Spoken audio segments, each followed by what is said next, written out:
Can Red Bull really win every single race this year?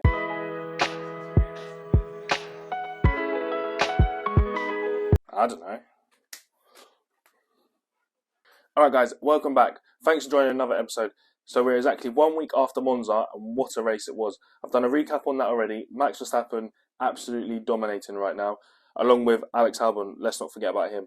Secondly, we're a week away from the Singapore Street Circuit Grand Prix, which has got my taste buds tingling. I cannot wait for this one. Hopefully, with it being a street circuit, we'll see a lot more action. Hopefully some more safety cars, and overall a bit more of competitive racing between all the drivers. So let's jump into it.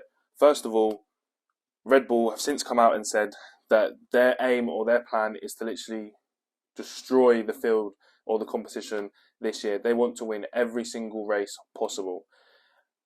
In order to do that, they've got to win next weekend, and Singapore has become a very difficult track. I say difficult, it's not a difficult track for them, however it is a high downforce track, and they sometimes seem to struggle a little bit, if they struggle at all, with the high downforce.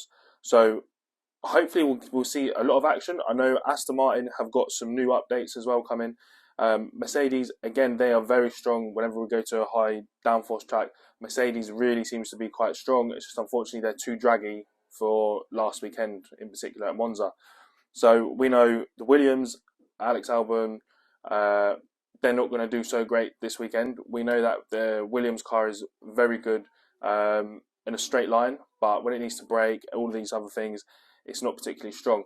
McLaren, on the other hand, we should expect McLaren to be quite strong this weekend. There's no reason why not, especially with all their upgrades and performances they've got. However, I want to go back to Red Bull. They seem to show a little glimpse of a weakness when they're at a high downforce track. We saw in Monza, I think it was Aston Martin, it was Fernando Alonso who was very close to pipping them for pole on the qualifying. So there is definitely the minutest little bit of weakness in that RB19, and it seems to come around high downforce tracks. Overall, is Max going to go on to win the race? More than likely, yes. Is Sergio? Definitely not. I cannot see Sergio Perez winning this race whatsoever. The only people I think is going to win, who's got a chance of winning, is obviously Max. He's probably got an 80% chance of winning, or 85%. And then I'm going to stick it on Mercedes. Fingers crossed, this new upgrade. You know, they seem to be fairly strong at high downforce. Lewis manages to get enough out of the car, providing we don't see any porpoising this weekend. Fingers crossed we don't. Then we've got the Ferraris. After last weekend, I think everyone in the Ferrari garage almost had a heart attack, where literally it looked like Charles Leclerc was literally about to dive bomb Carlos Sainz. Then we've got the McLarens. Oscar, I'm going to come out with a prediction now. Oscar's probably going to out-qualify Lando. I'm going to say that now. So we are Sunday the 9th, I think it is. No, Sunday the 10th, I think it is. And I'm going to come out and say Oscar will out-qualify Lando Norris. I think Oscar is really probably the most underrated rookie we've had since for a very long time. I think he's got the potential to be as good as Max or Lewis, given how he's performing right now and the pressure he's actually applying on Lando. I think Lando's in a very uncomfortable position. We know he signed a long contract, which probably wasn't a smart move of his, and now he's got a young, hungry driver who's very polite, doesn't do anything below the belt, but is a very quick driver in all conditions, it seems, so far this year. So a really good chance for Oscar again to get himself up in the points. But yeah, so going back to Red Bull, if they're going to do it, if they're going to win every single race, this is going to be, I think, the hardest one for them. So it'll be interesting to see what they can do, how they manage to do it. Obviously, I think their car is the lowest in terms of ride height, and you saw it if you look at last year's performance at Singapore. It seemed to be the RB18 had the most amount of sparks flying out the back, simply because of how low they can get the car. However, getting a car low has its benefits. Obviously, it improves your downforce, you're increasing your downforce, and you're getting a better seal to the floor. However, when you need to go over curbs, the ability to ride curbs can be a bit more of a detriment. We've seen with the Ferrari recently, it literally just jumps over the curb. It can do whatever it wants over a curb. It doesn't have much of an impact. However, with the Red Bull, it seems like it could affect it quite badly. so they may actually have to raise the car up. If they're raising the car up, obviously they're losing downforce, which is making it a bit more exciting for the rest of the field, providing it doesn't rain. If it rains, we know what will happen.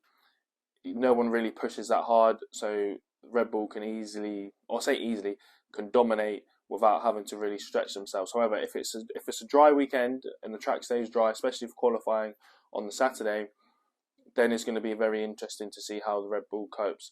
I'm not saying they can't do it, but there is definitely some issues. One thing I haven't mentioned, which I really should, is I appreciate everyone that's been watching my videos and all the subscribers. It is actually crazy how popular some of my videos have gone, so I really appreciate that. If you can drop me a thumbs up if you like this video, and let me know in the comments what your predictions are for the Singapore Grand Prix, for qualifying especially, and do you think it's possible that Red Bull can win every single race this year? Let me know in the comments below.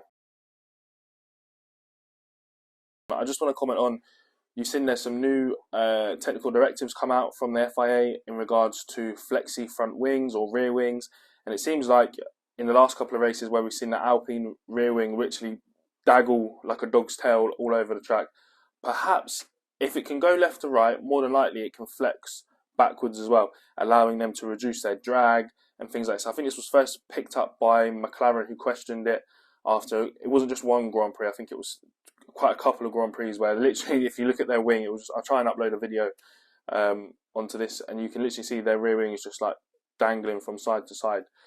So it looks like now there's a new directive coming where the FIA want to test and repurpose everyone's front wing and rear wing for flexibility. Obviously, it helps if your front wing under speed, if it flexes down to allow the air to dissipate over the front of the car more easily, however, and become less draggy. And then obviously under braking, like a aeroplane wing, you want it to kind of lift up and help to slow the car down and slow yourself down. So it looks like, I know in the past Aston Martin got done for this, I think it was Azerbaijan Grand Prix, there was mentions of Aston Martin, their wings were too flexy. Then all of a sudden Aston Martin went back about 4 or 5 places.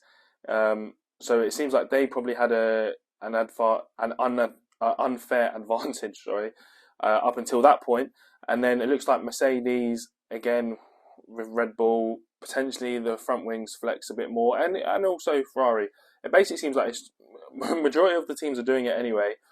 So when they actually bring this in, are we going to see much of a difference? No. Is it going to be like last year when Mercedes was really banking on this new floor technical directive to slow the Red Bulls, and did it slow them down at all? No, it didn't. It had no effect. So it'll be very interesting, but again, I can't really see it having a massive impact in terms of the competitiveness or the times between the teams, because I'm pretty sure pretty much all the teams are at it. So we've got flexi front wings and we've also got flexi rear wings. Predominantly, I think the rear wing is mainly with Alpine and how it wobbles left to right going over corners and stuff like that.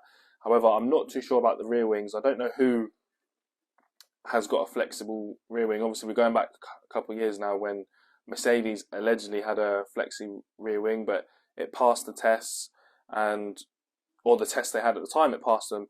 So this is all about engineering. Engineers are literally just wired differently. They'll have a grey box and say, look, this is everything you can do, and they'll figure it out how they can get some better scope outside of what it says you can do and what it says you can't do. So that's just engineers working their magic. All in all, nothing's really going to change. I don't see anyone losing a lot of time from this. I think all the top teams are definitely doing it. Last one, guys, I just want to say, if you managed to make it to the end of my video, thank you very much for watching all my videos on YouTube. But thanks for the likes, for the subscribers, and for comments, even the comments in my main videos or in my shorts. But I appreciate it, so thank you very much.